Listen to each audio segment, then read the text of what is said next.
I'm Miranda, 28. The clinking of glasses and the soft hum of conversation in the upscale steakhouse were suddenly drowned out by a deafening silence. I sat there, my hands gripping the edge of the table so tightly my knuckles turned white. My mother, Helen, her face twisted into a mask of cruelty, had just uttered words that shattered the world I thought I knew. "You're not even part of this family," she sneered, the words hanging in the air like a death sentence. As I stared at her, the room seemed to spin. The elegant chandeliers above blurred into a hazy glow, and the laughter and chatter of the other diners faded into a distant murmur. I could feel the blood draining from my face, leaving me cold and numb. 6 years of sacrifice, of pouring my heart and soul into supporting this family, all thrown back in my face in a single, brutal moment. I remembered the first time I'd felt like an outsider in my own family.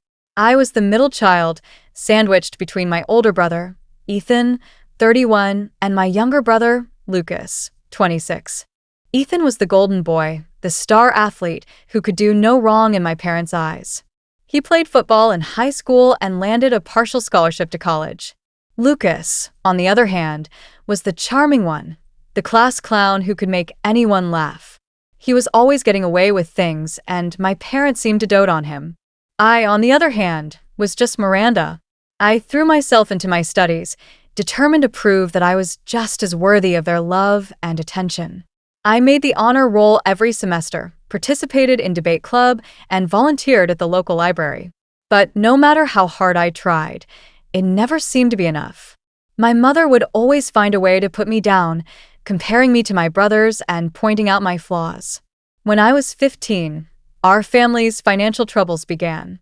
My father, Henry, owned a small construction company, but the recession hit him hard.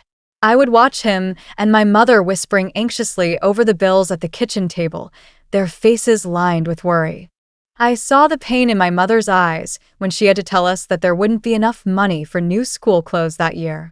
That's when I made a decision. I was going to study finance, make good money, and ensure that my family never had to struggle again. I spent my junior and senior years working part-time at a local diner, saving every penny I could for college.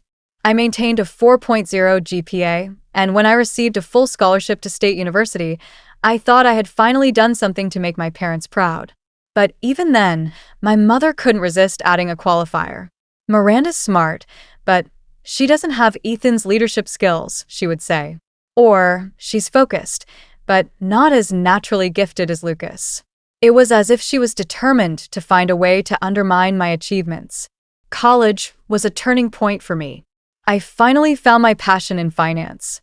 Numbers made sense to me in a way that human relationships never had. By my junior year, I was tutoring other students and had landed an internship at a local investment firm. But with my newfound success came a new set of problems. The first call came when I was still in school. "Miranda, honey, your father's truck broke down, and we can't afford the repairs," my mother said, her voice filled with desperation. Without hesitation, I sent $500 from my tutoring earnings, money I had been saving for textbooks. It was the first of many sacrifices I would make for my family. Over the next few years, the requests for money became more frequent. There were medical bills, mortgage payments, and car repairs. I would send money home without complaint, telling myself that it was just temporary, that once I graduated and got a real job, everything would balance out. But it never did. After graduation, I landed a position as a financial analyst with a solid starting salary. Instead of feeling relieved, the financial requests increased. My father needed a new truck for work, the house needed a new roof, and Lucas wanted to go to community college, but didn't qualify for financial aid. I said yes to everything, even though it meant living in a tiny studio apartment and driving a 10-year-old Honda. I became the family ATM, the reliable one, the responsible daughter who had it all together. But what I didn't have was a life of my own. I was so focused on taking care of my family that I neglected my own needs and desires. I had no time for dating or socializing, and my relationship suffered as a result. 6 months ago, everything changed when my father had chest pains at work. The ambulance ride, the emergency room visit, and the cardiac workup revealed several blocked arteries that required immediate surgery. The medical bills were staggering, even with insurance. Without hesitation, I emptied my savings account and took out a personal loan to cover the costs. During my father's recovery, I visited him every weekend, bringing groceries and helping with household tasks. It was during one of these visits that my mother mentioned my father's upcoming 60th birthday. She seemed stressed about not being able to afford a proper celebration. "Don't worry about it," I told her. "Let me handle everything." I spent weeks researching restaurants, finally settling on this upscale steakhouse downtown. I made reservations for 8 people, arranged for flowers, and coordinated with the staff for a special birthday dessert. The cost would be significant, but seeing my father happy after such a difficult year felt worth any price. When I called to confirm the details, I told my mother that I would take care of the bill, but suggested that we present it as a family gift to my father. I didn't want him feeling guilty about the expense, especially after all the medical costs. "That's very generous, Miranda," my mother said, but her tone was flat, almost resentful. The evening of my father's birthday, I arrived at the restaurant 30 minutes early to confirm the arrangements with the staff. The place was elegant, with warm lighting and rich mahogany furnishings. I had requested a private dining area, and the hostess led me to a beautiful corner section with floor-to-ceiling windows overlooking the city. Fresh flowers adorned the table exactly as I had arranged. My family arrived together, a coordinated unit from which I always seemed to be separate. My father looked distinguished in the navy blazer I had bought him for Christmas, his color much better than it had been months earlier. My mother wore her best dress, a burgundy one with pearl buttons, and had clearly spent time on her hair and makeup. Ethan arrived with his wife, Lily, and their 2 kids, 9-year-old Ava and 7-year-old Noah. Ethan had gained some weight since his football days, but he still carried himself with that confident swagger that had always made him my mother's favorite. Lily was perfectly polished, with a designer handbag and manicured nails, supported by Ethan's middle management salary at the insurance company. Lucas came alone, having broken up with his latest girlfriend a month before. At 26, he was still figuring himself out, working part-time at a sporting goods store while supposedly pursuing his music career. His charm remained intact, making everyone laugh within minutes of sitting down. And then there was me, Miranda, 28, and single after my relationship with Ryan ended 3 months earlier. He had said that I was too focused on everyone else's problems to pay attention to our relationship. At the time, I had been angry at his selfishness. But now, sitting alone while my brothers had their families, his words stung with uncomfortable truth. "Miranda, this place is fancy," Lucas whistled, looking around the restaurant. "Must be costing someone a fortune." "It's Dad's 60th, I replied simply. "He deserves something special." My mother's expression tightened almost imperceptibly. "Well, some of us believe in living within our means," she said, the comment like a small barb. As we settled into our seats, I noticed my mother positioning herself at the opposite end of the table from me. My father sat at the head, beaming with happiness at having his whole family together. The kids chattered excitedly about the fancy cloth napkins and multiple forks at each place setting. The server approached with the menus, and I caught his eye, nodding slightly. We had arranged earlier that he would discreetly handle the bill when the time came. I had already provided my credit card information to avoid any awkward moments about payment. "Should we start with some wine?" I suggested, knowing that my father would appreciate the gesture. "Wine sounds perfect," my father agreed, his eyes crinkling with joy. "This is such a treat having everyone together like this." But as the evening progressed, I began to notice my mother's comments becoming more pointed. When I mentioned my recent promotion to senior analyst, she remarked, "Must be nice to have all that extra money to throw around." When the appetizers arrived and I suggested we order a few to share, she added, "I suppose when you're single with no real responsibilities, you can afford to be generous." Each comment was like a small cut, the cumulative effect building into something much more painful. I tried to ignore her, focusing on the celebration and the happiness on my father's face. But it was getting harder and harder to do. As the main course arrived, The conversation turned to family memories, with everyone sharing stories about my father's life and accomplishments. It should have been heartwarming, but my mother's commentary continued to poison the atmosphere for me. When Ethan told a story about my father teaching him to drive, my mother added, "He was always so patient with the boys." Girls are different though, more complicated. When Lucas shared a memory about my father coming to his high school concerts, she said, "Your father always made time for what really mattered." Not everyone appreciates that kind of dedication. I tried to contribute my own memories, but each attempt was either ignored or somehow turned into a criticism. When I mentioned how my father had driven 4 hours to my college graduation, my mother responded, "Well, he felt obligated. You were always so demanding of his attention." The wine was flowing freely now, and with each glass, my mother's restraint seemed to diminish. Her comments became more direct, less disguised as casual observations. "Miranda always thinks she knows best," she said when I suggested we order dessert. "Must come from spending so much time with numbers instead of people." Ethan laughed. "She's always been the serious one. Remember how she used to make spreadsheets for her allowance?" "I was 10, I said quietly, feeling my cheeks burn with embarrassment. "Even then, she was obsessed with money," Lucas added, apparently thinking he was being funny. I looked around the table, suddenly seeing the dynamic clearly. I was the outsider, the one they could safely mock because I'd never fought back. The responsible one, the reliable one, the one who paid for everything while being treated like the family joke. My father must have sensed my discomfort because he tried to redirect the conversation. "Miranda's done very well for herself. We're proud of her success," he said. But my mother wasn't finished. "Success," she repeated as if the word tasted bitter. "I suppose that's one way to look at it, though. I've always believed there's more to life than just making money." The implication was clear. I was shallow, materialistic, missing out on what truly mattered. This from the woman whose medical bills I'd paid, whose mortgage I'd helped with, whose family dinners I was currently funding. I felt my patience beginning to fray, but I held my tongue. This was my father's birthday. I wouldn't ruin it by starting an argument. But then, the server arrived with my father's birthday cake, a rich chocolate creation with "Happy 60th Birthday" written in elegant script. My father's face lit up with genuine joy as we sang. And for a moment, the earlier unpleasantness faded into the background. "Make a wish, Dad," Ava called out, clapping her hands.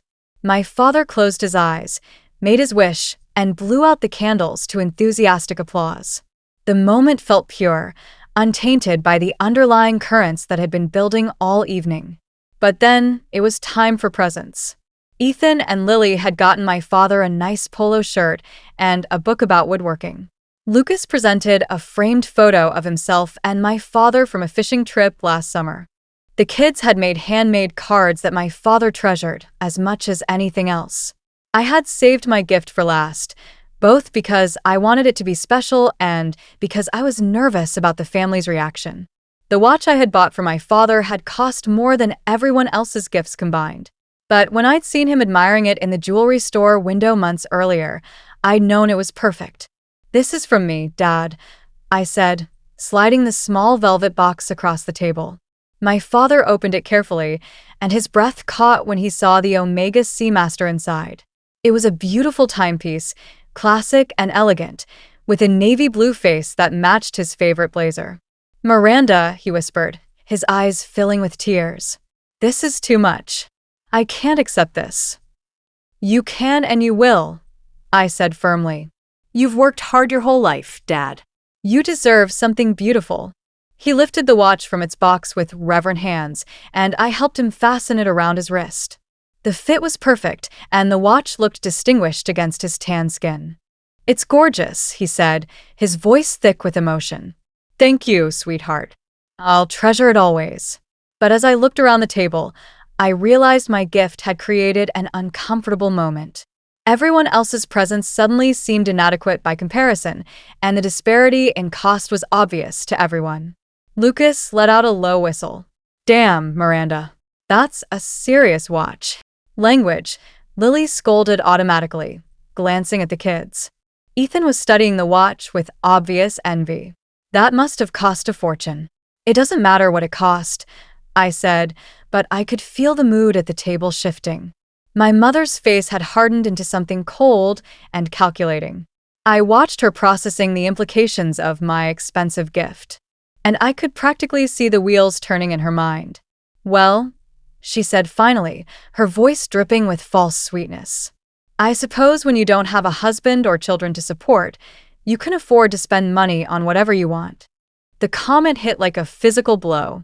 Not only was she diminishing my gift to my father, but she was also highlighting my single status and childlessness as personal failures. My father tried to intervene. "Helen, that's enough.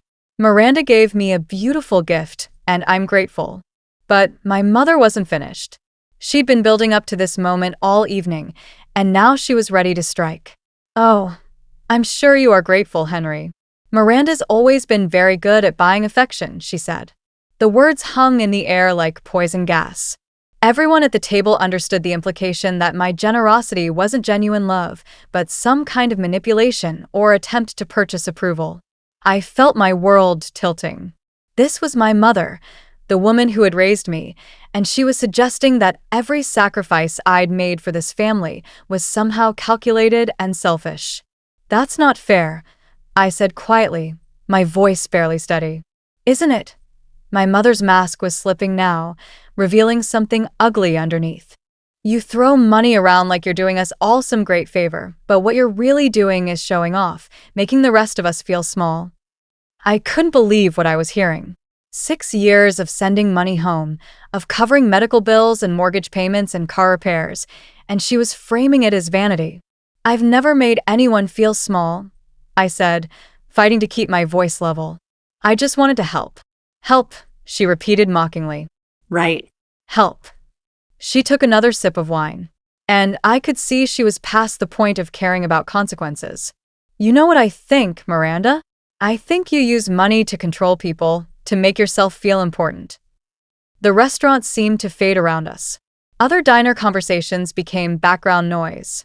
All I could hear was my mother's voice, sharp and cruel, cutting through every illusion I'd held about my place in this family. My father was looking between us with growing alarm. "Helen, please." "Not tonight," he said. But my mother was beyond stopping. She'd been holding this in for months, maybe years. And now it was all spilling out.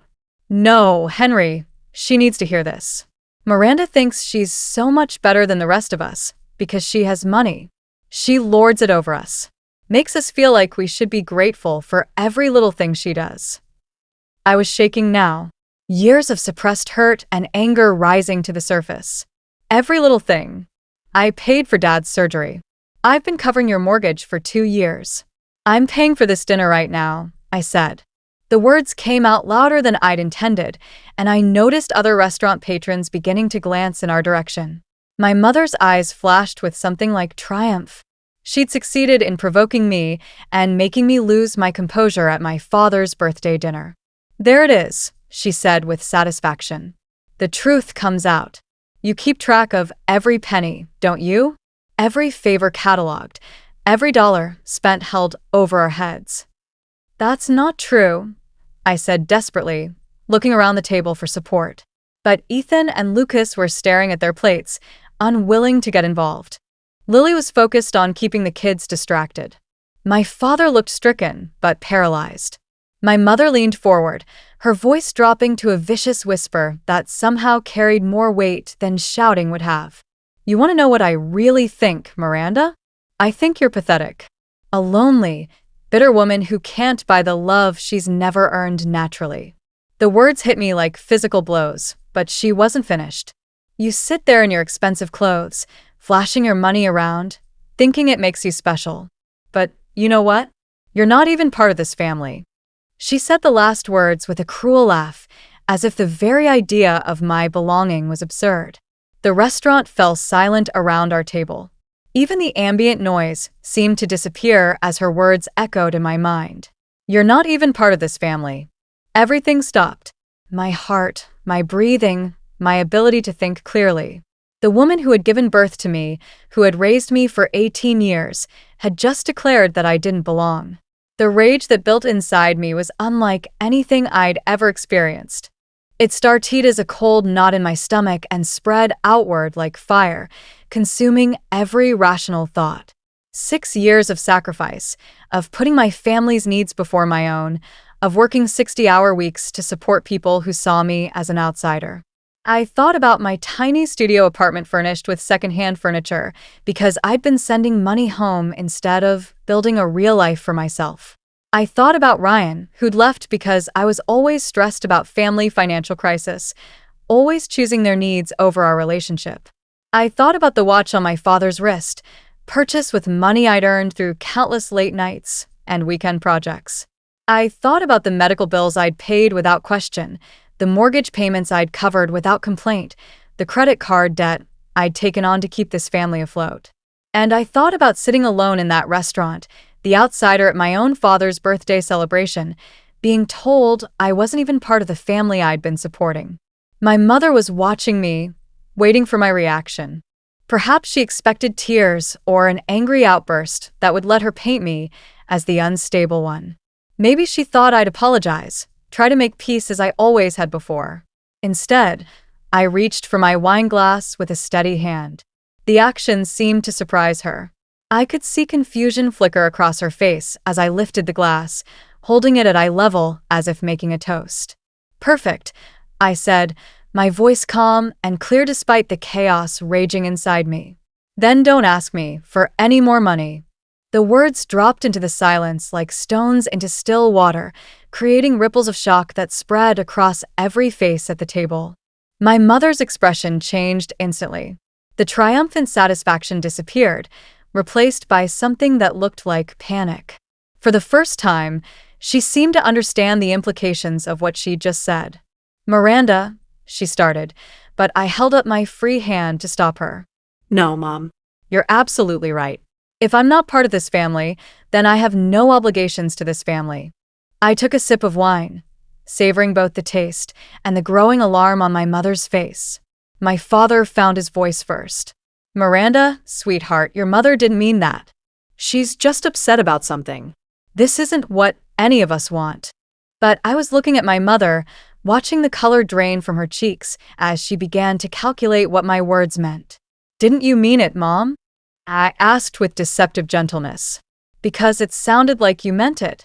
It sounded like you've been thinking it for a long time." She opened her mouth to speak, but no words came out. I continued, my voice growing stronger with each sentence. "Because if I'm not part of this family, then I should probably stop acting like I am. I should stop paying for family dinners like this one. I should stop covering mortgage payments and medical bills and car repairs." Ethan and Lucas were looking back and forth between my mother and me, finally beginning to understand the scope of my financial contributions to the family. "I should probably stop taking calls at midnight when someone needs emergency money," I continued. "I should stop working overtime to cover everyone else's shortfalls. I should start living like the selfish, money-obsessed person you seem to think I am." "Miranda, please," my mother whispered, her voice barely audible. But I wasn't finished. 6 years of suppressed resentment were pouring out now, and I couldn't have stopped if I'd wanted to. "You know what's funny, Mom? You're right about one thing. I do keep track of money. So, let me share some numbers with everyone." I looked around the table, making eye contact with each family member in turn. $18,000 for Dad's medical bills, $12,000 in mortgage payments over the past 2 years, $8,000 for Ethan's car when it was repossessed, $6,000 for Lucas's community college tuition that he never finished, $4,000 for the new roof, $3,000 for the furnace repair last winter. With each number, my mother's face grew paler and my brother's expressions grew more shocked. "This dinner tonight, $350, including wine and tip, all paid for by someone who isn't even part of the family." The silence in the restaurant was complete now. Even other diners had stopped their conversations, sensing the drama unfolding at our table. My mother tried again, her voice desperate. "Miranda, I was just upset. I didn't really mean you meant it," I said firmly. "And, you know what? You're right. I have been trying to buy love, trying to earn my place in this family with money. But you can't buy something that was never for sale.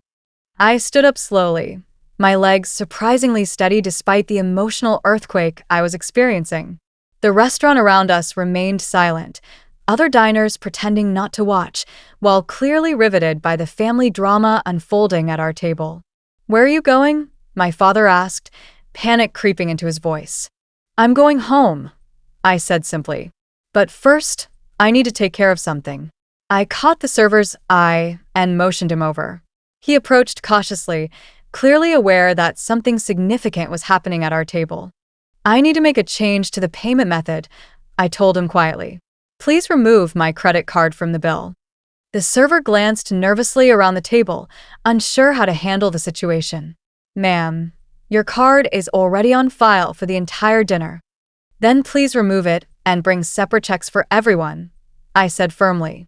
My mother's face went from pale to ashen. "Miranda, don't be ridiculous." "We can work this out," she said. But I was already pulling my wallet from my purse, removing the credit card I'd planned to use for the family celebration. The server took it hesitantly, clearly uncomfortable with the tension radiating from our table. "Actually," I said, reconsidering, "just bring my checks separately. Everyone else can figure out how to split theirs." The implications of my words hit the table like a physical force. This wasn't just about one dinner. This was about the end of my financial support, the end of my role as the family safety net. Ethan was the first to really understand. "Miranda, wait. Let's talk about this. Mom was out of line, but we can fix this." "Can we?" I asked, turning to face him. "Because I don't think this is something that just happened tonight, Ethan. I think this is how all of you have felt for a long time." Lucas was frantically calculating in his head, probably trying to figure out how much money I'd contributed to his life over the years. His part-time job at the sporting goods store barely covered his rent, let alone his other expenses. "Come on, Miranda," he said, forcing a laugh that sounded hollow. "We're family. Family fights sometimes. It doesn't mean anything." "It means everything," I replied. "It means I finally understand where I stand with all of you." My father was trying desperately to salvage the situation. "Your mother has been under a lot of stress lately. The medical bills, the recovery, all the changes. She's not thinking clearly." "Dad," I said gently, my heart breaking a little at the pain in his eyes. "The medical bills that I paid, the stress about money that I've been covering for years. Mom's not upset about financial pressure. She's upset that I exist." I looked directly at my mother, who was staring at her hands, unable to meet my gaze. "Isn't that right, Mom? You've resented every dollar I've sent, every bill I've paid, every time I've helped this family. Not because you didn't need the help, but because needing it made you feel small." When she finally looked up, there were tears in her eyes, but I felt no sympathy. The time for sympathy had passed when she declared I wasn't part of the family. "You want to know what the real problem is?" I continued. "It's not that I have money. It's that I have independence. It's that I built a life for myself instead of getting married and having babies like you think I should have. It's that I succeeded in ways that make you uncomfortable." "That's not true," she whispered. "Isn't it? Because from where I'm standing, it looks like you've been punishing me for not fitting into your idea of what a daughter should be." The server returned with separate checks, placing mine discreetly beside my plate and setting the remaining bill in the center of the table. The amount was significant. I could see from the expressions on my brothers' faces as they glimpsed the total. "I can't afford this," Lucas said quietly, the reality of the situation sinking in. "Neither can we," Ethan added, looking at Lily with growing panic. "Not with the kids' expenses and everything else." My father reached for his wallet, but I could see from his expression that he was calculating whether his fixed income could cover an unexpected $300 dinner bill. "This is exactly what I'm talking about," I said, pulling out enough cash to cover my portion, plus a generous tip. "For 6 years, I've been the solution to problems like this." "Well, I'm not part of the family, so it's not my problem anymore." My mother was crying openly now, mascara running down her cheeks. "Miranda, please." I was wrong to say what I said. I was angry, and I lashed out. "But You can't just abandon your family over one mistake. One mistake. I repeated incredulously. Mom, this wasn't one mistake. This was you finally saying what you've been thinking all along. I placed my money on the table and picked up my purse. The weight of 6 years of family obligation was lifting from my shoulders, leaving me feeling simultaneously lighter and more alone than I'd ever been. I want you all to understand something, I said, looking around the table one final time. I never threw money around to show off or make anyone feel small. I helped because I loved you, because I thought that's what family did for each other. But love has to go both ways. My father stood up, reaching for my arm. Please don't leave like this. It's my birthday. We can fix this. I hugged him gently, breathing in the familiar scent of his cologne. Happy birthday, Dad. I hope the watch brings you joy for many years to come. Miranda, he pleaded. I love you, Dad. I always will. But I can't keep pretending that sending money home is the same thing as being loved in return. I kissed his cheek and stepped back. My decision final. I hope you all figure out how to pay for dinner, I said to the table at large. And I hope you figure out how to pay for everything else too. With that, I walked away from the table, through the restaurant, past the curious stares of other diners, and out into the cool evening air. For the first time in 6 years, I was truly free. The drive home was surreal.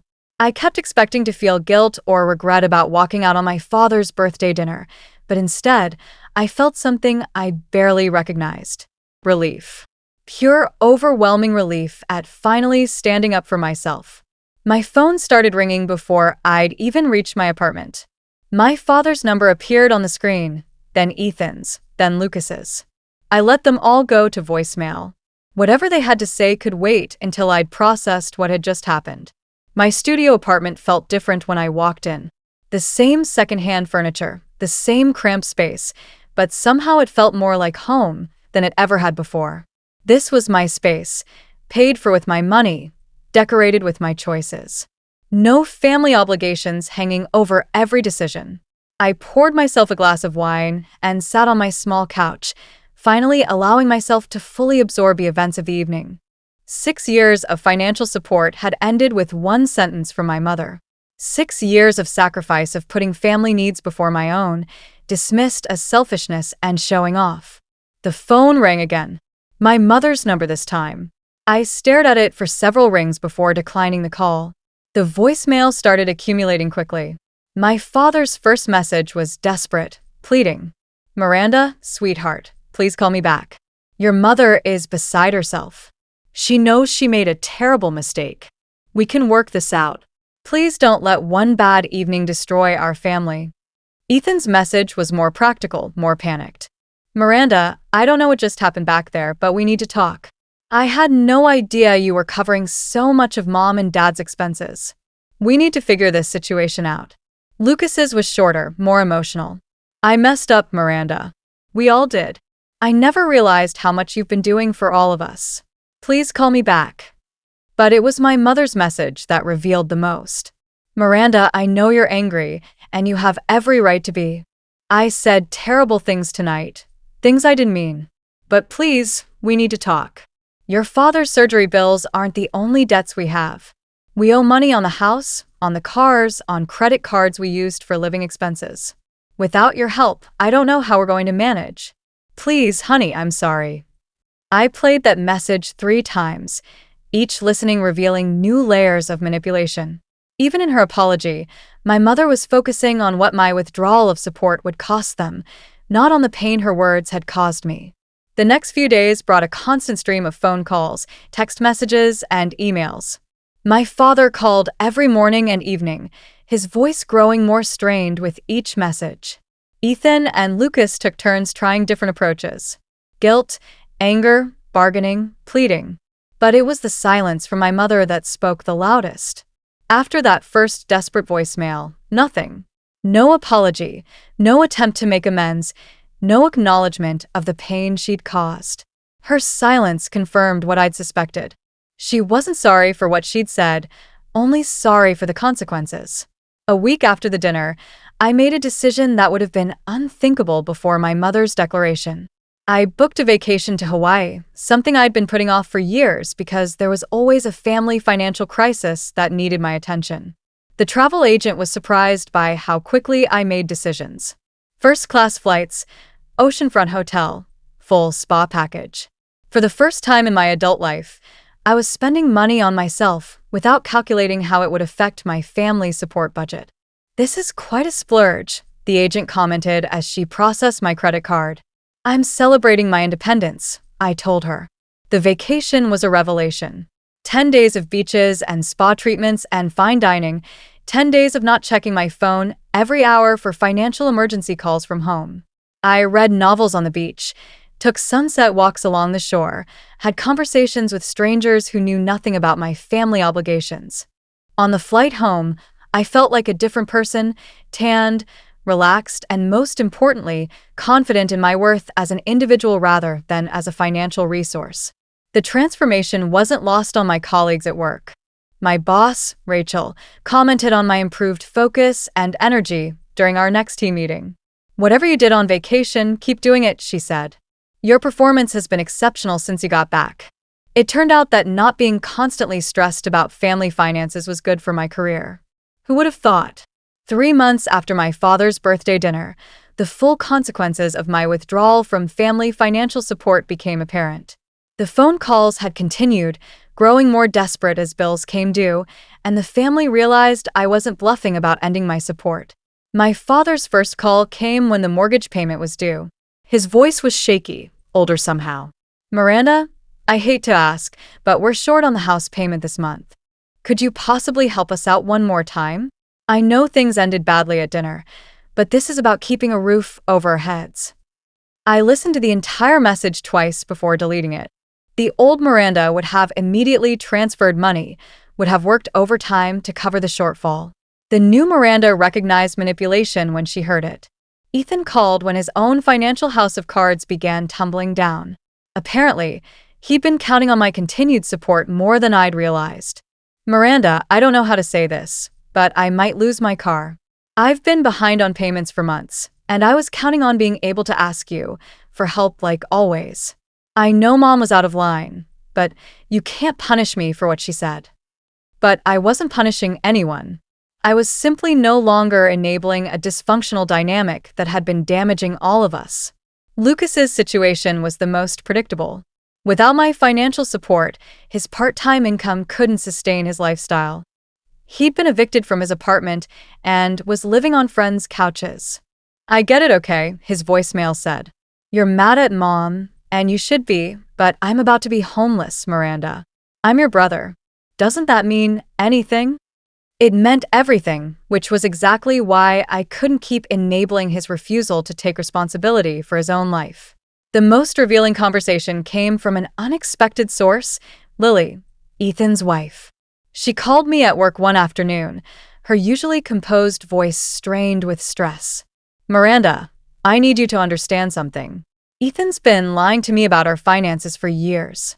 I thought we were doing okay, but apparently he's been relying on money from you to cover basic expenses. I had no idea." "I'm sorry, Lily. I never meant for my support to create problems in your marriage." "That's not why I'm calling," she said firmly. "I'm calling because I think you did the right thing walking away. Ethan needs to learn to handle his own responsibilities. We both do." Her words meant more to me than she could have known. Finally, someone in my family was acknowledging that my withdrawal wasn't cruelty, but necessity. "How are the kids handling everything?" I asked, genuinely concerned about Ava and Noah. "They're fine. Better than fine, actually. Ethan's been spending more time with them since he can't go out with friends as much. Silver lining, I guess." The conversation with Lily gave me hope that some good might come from this difficult situation. But the most significant change was in myself. Free from the constant drain of family financial obligations, I was thriving in ways I'd never imagined possible. My work performance improved dramatically, leading to another promotion and a significant salary increase. I started dating again, meeting people through work and social activities instead of being too stressed and tired for relationships. The difference was remarkable. Without the constant worry about family crises, I was more present, more engaged, more capable of forming genuine connections. I also started therapy, something I'd been putting off for years because I was too busy dealing with everyone else's problems to address my own. Dr. Sophia Lee became an invaluable guide in helping me understand the family dynamics that had shaped my adult life. "You've been functioning as the parentified child," she explained during one of our sessions, "taking on adult responsibilities and emotional burdens that weren't yours to carry. Your mother's resentment likely stems from the fact that your competence highlighted her own feelings of inadequacy."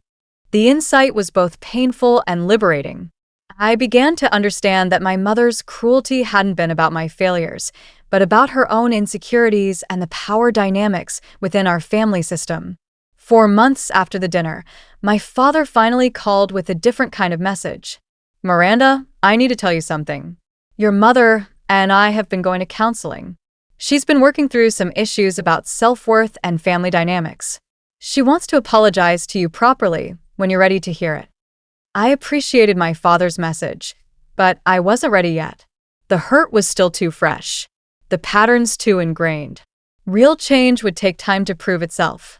6 months after that fateful birthday dinner, my mother finally reached out with a letter instead of a phone call. The handwritten pages arrived on a Tuesday afternoon, and I let them sit on my kitchen counter for 3 days before finding the courage to read them. "Dear Miranda," the letter began, "I know I have no right to expect you to read this, let alone respond to it, but I need to try to explain and, more importantly, to apologize for the terrible things I said to you." The letter was 5 pages long, detailing my mother's journey through therapy and her growing understanding of how her own insecurities had poisoned our relationship. She wrote about feeling inadequate as a mother, especially in comparison to what she saw as my competence and success. "I was jealous of you," she admitted. "Jealous of your independence, your success, your ability to solve problems that left your father and me feeling helpless. Instead of being proud of the strong woman I'd raised, I resented you for being everything I felt I wasn't." She acknowledged the years of financial support I'd provided and the sacrifice it had required. "I know now that every dollar you sent home represented hours of your life, opportunities you gave up, dreams you deferred. Instead of being grateful, I was resentful. I turned your generosity into a weapon against you, and I can never forgive myself for that." The apology felt genuine, but it was her acknowledgement of the damage that meant the most. "I know I can't take back what I said. I know I can't undo the years of making you feel like your love wasn't enough, but I want you to know that I understand now. You were never trying to buy our love. You were trying to show yours." She ended the letter with a promise rather than a plea. "I don't expect forgiveness. I don't expect you to return to the way things were. But I promise that if you ever decide to give me another chance, I will spend the rest of my life trying to be the mother you deserved all along." I read the letter multiple times over several days, each reading revealing new layers of meaning and emotion. In therapy, Dr. Lee helped me process my feelings about my mother's apology and what it might mean for our future relationship. "Apologies are important," she said, "but they're just the beginning. Real change requires sustained effort and behavioral modification over time." I decided to write back, but I kept my response brief and boundaried. "Mom, I received your letter and I appreciate your honesty about the therapy and your insights. I'm glad you're working on understanding these patterns. However, I need more time before I'm ready to rebuild our relationship. When I am ready, it will need to be a completely different dynamic than what we had before." I didn't mention money or financial support. That conversation would come later, if at all. Meanwhile, my life continued to improve in ways I'd never anticipated. The promotion at work came with opportunities to travel and lead major projects. I was featured in a finance industry magazine as a rising star, something that would have been impossible when I was constantly distracted by family crisis.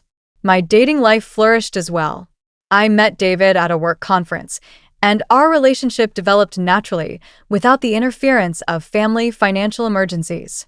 He was a marketing executive with his own demanding career, and he understood my professional ambitions in ways Ryan never had. "You seem so centered," David commented after we'd been dating for 2 months. "Like, you really know who you are and what you want." I never thought of myself that way before, but he was right. For the first time in my adult life, I was living according to my own priorities instead of constantly reacting to other people's crises. The family financial situation continued to deteriorate without my support, but it also forced everyone to make long overdue changes. My father took on consulting work to supplement his retirement income. Ethan finally had honest conversations with Lily about their finances and started budgeting properly.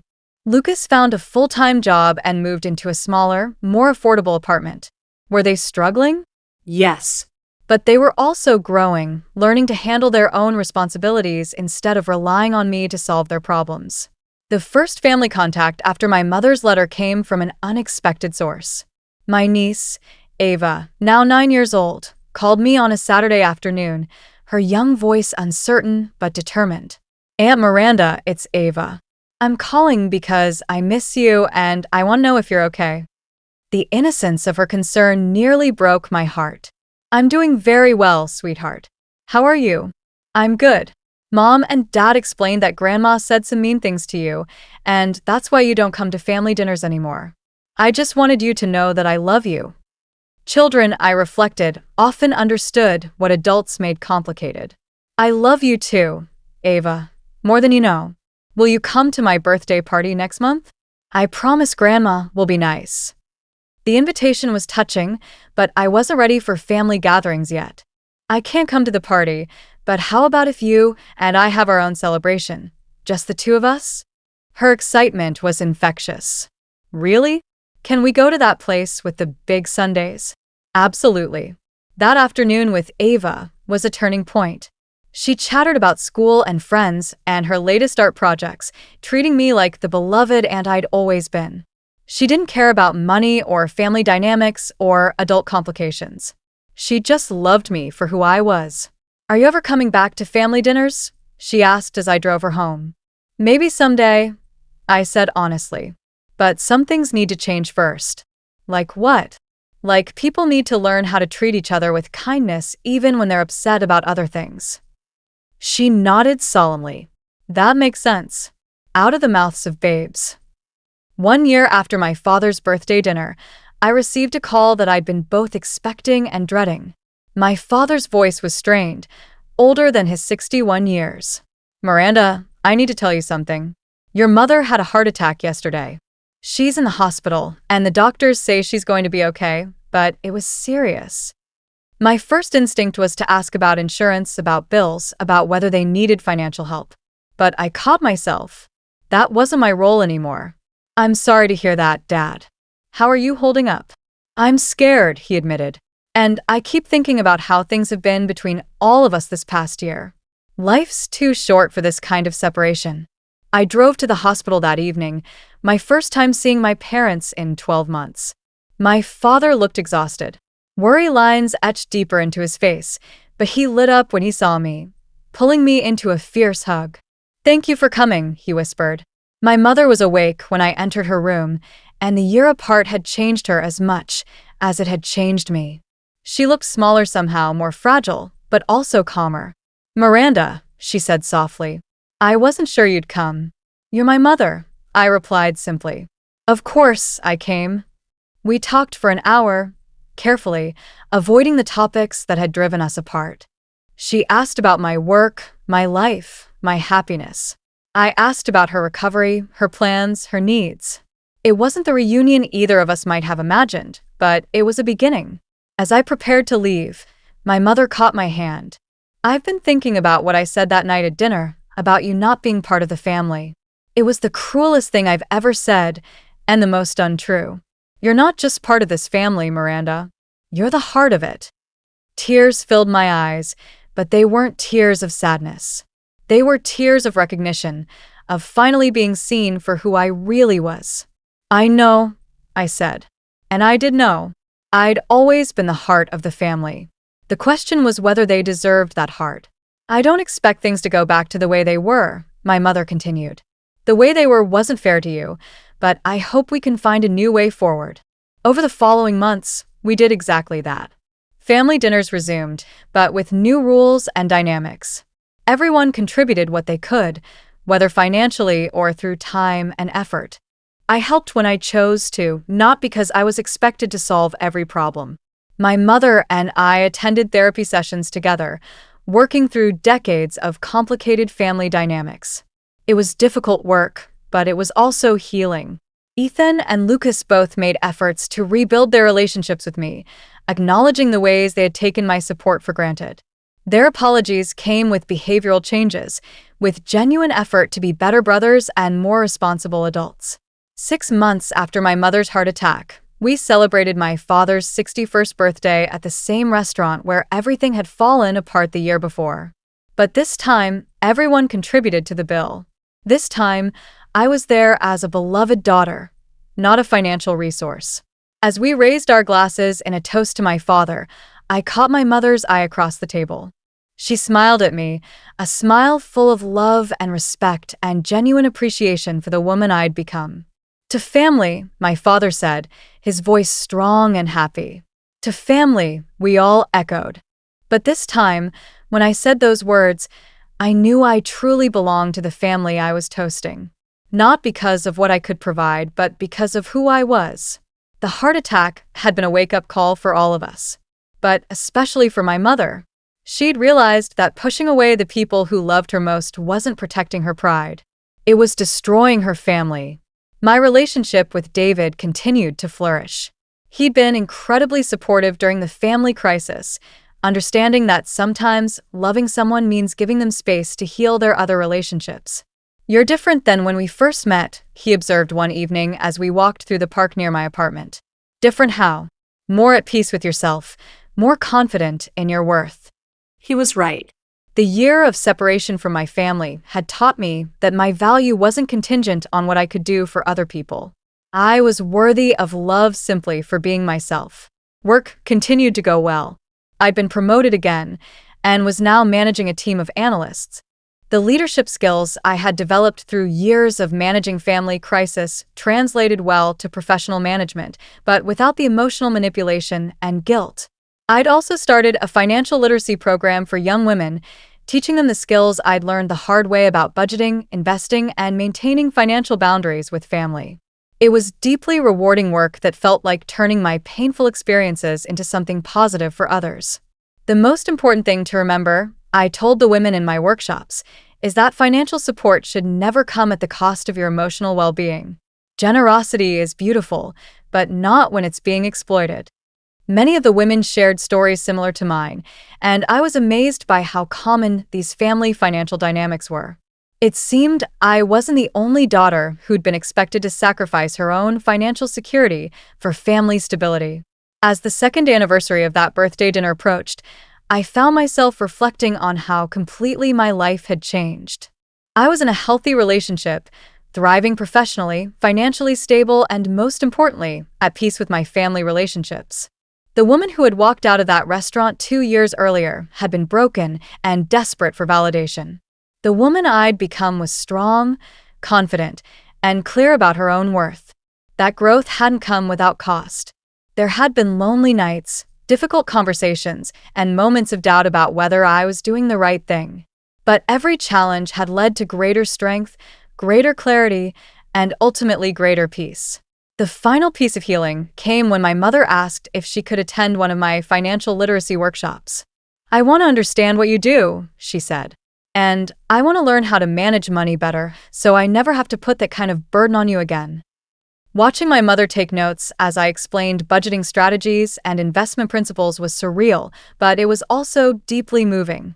She was making a genuine effort to understand my world and to take responsibility for her own financial future. After the workshop, she lingered as other participants filed out. "I'm proud of you," she said simply. "Not just for what you've accomplished professionally, but for the way you stood up for yourself. You taught our whole family how to love better." Those words meant more to me than any amount of money ever could have. Now, when people ask me about family relationships and financial boundaries, I tell them about that birthday dinner. I tell them about walking away from a family that took my love for granted and about the long, difficult process of rebuilding those relationships on healthier terms. Sometimes, I say, The most loving thing you can do is refuse to enable dysfunction even when that dysfunction has become comfortable for everyone involved. The woman who raised her glass that night and said, "Perfect, then don't ask me for any more money," wasn't being cruel or vindictive. She was finally, after 28 years, standing up for herself. And in doing so, she saved not just herself, but her entire family. Because real love isn't about what you can provide for someone else. Real love is about seeing each other clearly, accepting each other fully, and choosing each other freely. That's the kind of family I have now, and it's worth more than all the money in the world. Have you ever had to set difficult boundaries with family members? How did you find the courage to prioritize your own well-being? I'd love to hear your thoughts in the comments below. If this story resonated with you, please hit that like button and subscribe for more real-life stories about family, relationships, and finding your own strength. Share this video with someone who might need to hear that their worth isn't measured by what they can do for others. Thank you for listening to my journey, and remember that sometimes the most loving thing you can do is love yourself enough to demand better treatment. Until next time, take care of yourselves and each other.